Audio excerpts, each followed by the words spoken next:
Am I the jerk for letting my best friend walk through a dangerous part of town at night alone because I was too busy celebrating my birthday party? Posted by you/LostInThoughts07. I, 26F, have been best friends with Jake, 27M, for over 6 years. We work at the same company and are also planning to go on a work and travel trip together soon. This situation happened last Friday, which was my birthday. I had planned a big family gathering with over 20 guests, some of whom traveled over an hour to be there. Jake was invited, and he told me he would come. The night before, we went grocery shopping together, but while sitting in the car, he suddenly told me at the last minute that he wouldn't be attending because he had picked up an extra shift at work.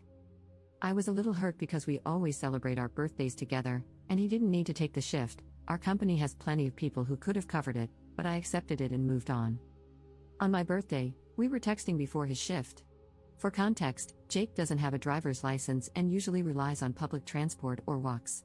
I do have a license, but I don't own a car. I use my mother's when I need it. That afternoon, he mentioned that he would have to walk home because public transport stops running at a certain time, something he already knew when he took the shift. He also told me he was feeling a bit sick and asked if I could pick him up and drive him home. Our boss even told him he could leave 2 hours early to catch the last bus if he needed to, but he chose not to. I told him I couldn't leave my own birthday party just to pick him up and drive him home. I had guests over, food and drinks to serve, and I felt it would be rude to leave when people had put in time and effort to celebrate with me. He replied, "Can't you just leave for 5 minutes and drive me home?" I explained that it wasn't just a 5-minute trip, I would be gone for at least 30 minutes in total. He just said, "Okay." Later, I checked Find My to make sure he got home safely and texted him, apologizing that I couldn't drive him, reminding him that I normally do, but I really couldn't leave my own party. That's when he got angry and told me my behavior was unacceptable and that I was just making excuses. For further context, I do drive him home fairly often, even when I'm not working the same shift as him. But this time, I had a prior commitment, one that he was originally supposed to attend. I reminded him again that our boss had told him he could leave early to catch the bus. At this point, he started arguing that the town is dangerous at night, but we've both lived here our entire lives, and nothing has ever happened to us. I used to walk at night all the time before I had a license, and another friend of ours, who is also a co-worker, regularly walks home late at night without issue. I tried to understand if something else was going on and asked him if maybe he was upset about something deeper and just projecting it onto this situation. I might have worded it poorly, but instead of talking, he just exploded at me. I apologized if I said it the wrong way, but at that point, he wasn't listening to me at all. Meanwhile, he wasn't trying to understand my side either. I told him it was my responsibility to be at my own birthday party and that my guests had made an effort to celebrate with me. I couldn't just disappear for half an hour. He dismissed that and told me I was a bad friend, a bad sister, because I said I wouldn't drive my sister home either if I had prior commitments, and it wasn't an emergency, and that my priorities were all wrong. In the end, he told me he didn't want to see me for a while. I am honestly confused and questioning our friendship after this because of how he reacted. I really tried to understand his side, and I get that he was hurt that I wasn't there for him when he needed me. But at the same time, I couldn't just leave my own party if it wasn't an emergency. Now I don't know if our friendship can bounce back from this or how I'm supposed to rely on him moving forward. If this is how he reacts to something like this, what happens if we end up in a similar situation while traveling? Is he just going to leave me behind if I don't do what he wants? Relevant comments. Commenter. I think if you really look back at your dynamic and who does what for whom, you will find a huge imbalance, with you doing more. Also, the fact that he did not want to go to a party celebrating you and not him, and that he wanted you to leave the party, indicates that he just wants to use you. Ops response. Yeah, there is a bit of an imbalance in the dynamic, but I thought it might be because of our different circumstances. His family isn't as well off as mine. Also, acts of service is my love language, so I tend to do a lot for people I hold dear. I always thought of us as those typical, picture-perfect TV show besties, but his behavior regarding this incident shattered that picture for me. Commenter 2. Even more, it sounds like he didn't like you being the center of attention. Is he usually the one people focus on, with you as the sidekick? Ops response. To be honest, I don't know. I never really paid attention to who was the center of attention in situations where we were in groups. But now that I think about it, we were at a party recently where he separated from me for almost the entire time to go off with another friend we hadn't seen in a long time. I assumed it was because they hadn't seen each other in months, so I didn't really pay attention to it either and just stayed with other friends.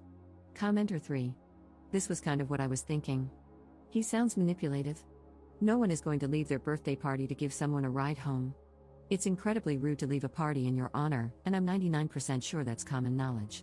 Either something else is going on, or he fabricated this whole thing as a test. Ops response. And he told me that he had talked to others about it, and not one of them disagreed with his point of view. That made me a bit insecure, wondering if I'm the jerk here, but I think the comments are debunking that. Thanks you all.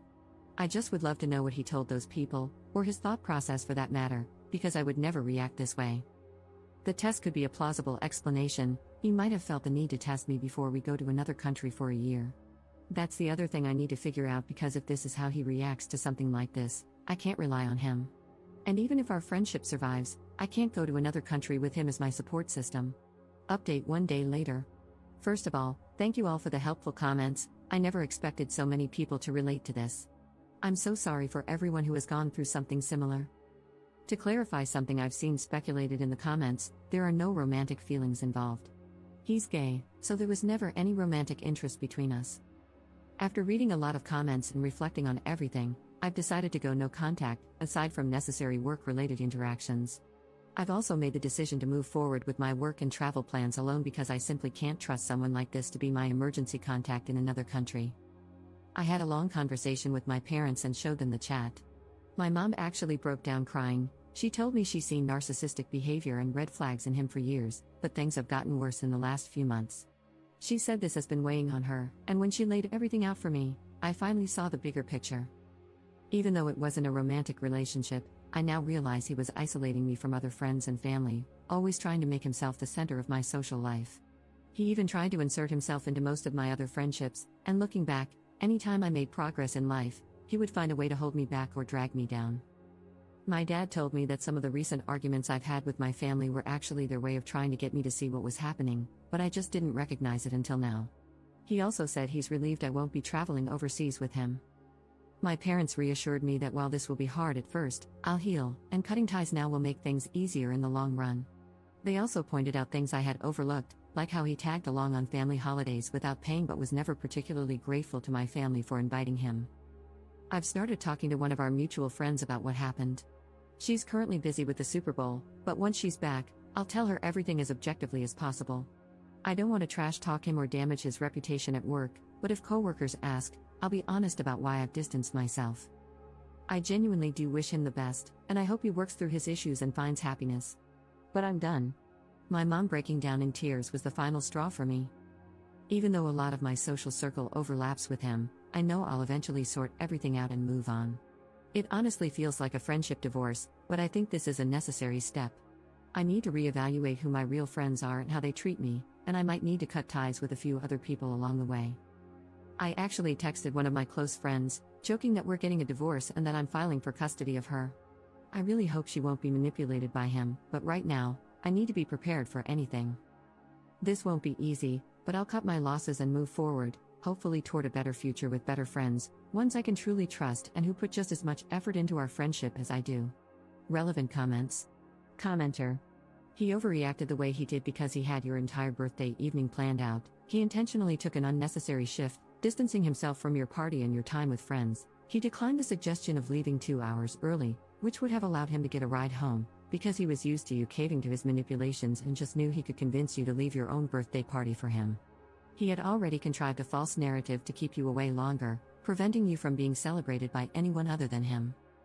When you stood your ground, thereby maintaining your self-respect, he didn't get his way. This was foreign to him, and he couldn't handle it. Now he's doubling down and still trying to manipulate you. His silent treatment was orchestrated to make you come running and apologize, but even that isn't working. I'm so proud of you because this seems like something big that's needed to happen for a long time. He sounds emotionally immature and very self-serving. Get ready, he's going to try to make this rough for you if you let him. Ops response. Thank you, but I will do my best not to let him try anything again. I'm even thinking of changing my job after the work and travel. Commenter 2. People have a hard time recognizing abuse in friendships. It's similar to how many people don't realize they're in an abusive relationship if there's no physical violence. Many believe that abusive relationships only happen in romantic contexts, not friendships. I've seen multiple posts over the years describing clear single white female situations, yet the op just can't wrap their head around it and doesn't want to accept it. When commenters point out that they're in an abusive relationship, they typically refuse to believe it at first, despite coming to Reddit for help because something feels off. They always think they're overreacting and want to give the benefit of the doubt. Abusive relationships can happen in any type of relationship. The sunk cost fallacy traps many victims in these situations. It's always interesting to see posters like ops start looking back on their friendship without the rose-tinted glasses. 99% of the time, they end up uncovering a lot of messed up behavior that's been going on for a very long time. It's hard to see the forest when you're too busy focusing on the trees. I hope Op is safe. The lengths to which her friend was willing to go to manipulate and trap both of them in this calculated situation are extreme and, quite frankly, unhinged. I wouldn't be surprised if this takes a sharp turn into obsession and stalking real quick. Just like in an abusive romantic relationship, her friend is losing control and has upped the ante. Now he knows his tactics weren't enough to get what he wanted. Once he realizes she's pulling the plug, things could really go off the rails.